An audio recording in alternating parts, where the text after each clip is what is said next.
Hey, so welcome to this video around why AI agents need their own computers. So here in a previous video, you can check it out. I pretty much went over why future is agentic for software engineering and why we need to understand how these different components of agentic workflows work and then mold that to our kind of custom workflows. So to make sense of it, is we are going to explore playgrounds, and this is using one called E2B that I found. So agents in itself, or LLMs in itself, can't do the tool calling it as long as until you give it to them. So what AI agents can do is put it all together, and you can create files, install packages, run commands, all these other things. But in itself, they need like an isolated environment, something that's safe and usable and not just local environment. And an example of this that you might have seen is probably like Claude Code artifacts. Like I gave it a random, CSV and make some sort of dashboard, and then it does something pretty with the front end React stuff that they have. And then this is most likely, if you give it another example of calculate this through Python or something, it does it in a sort of playground, and maybe just sitting in your like cache or something. But this in itself is like an isolated playground, whether it's local or something, I'm not too sure. But E2B in itself is kind of something that is a bit more hosted and something that's a bit more safe and pragmatic in the sense that you can scale it, and it's open source. So I guess for the nature of this video, we're trying to just understand how sandboxes work. So we would prompt it with make me a dashboard of agentic workflows or something. The LLM provides the code, and then what we'd do is we'd put it would the natural flow is all of this works in one go. But here we're just trying to isolate here to figure out how the sandbox works, create maybe like a dev server through Vite or Vite, and then we get a preview URL. So E2B, the documentation is pretty simple, like install it, then use the sandbox, run some commands. Then we've got further documentation on parts of the sandbox. So what you need to do is just go to E2B, sign in, get an API key.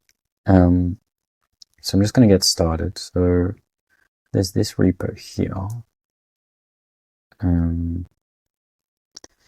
what we're going to do is give it that. We'll just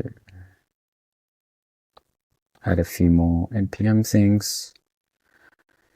And this is just first of all, this is some front-end code that an LLM, I used Codex 5.5, generated me. So that's like this part, prompt, then LM writes, and then we're going to put it inside a sandbox. And then this is some of the sandbox code that I'll show us. So let me just copy this. Cool. Let's create an env local. A demo.ts. Put that there. New file called front and code. Oops.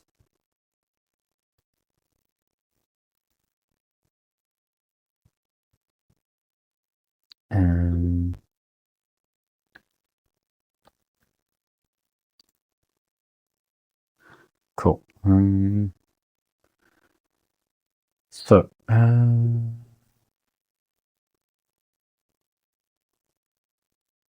still some errors here, that's fine. So I assume you would have got your env keys. So I assume you would have got your env keys.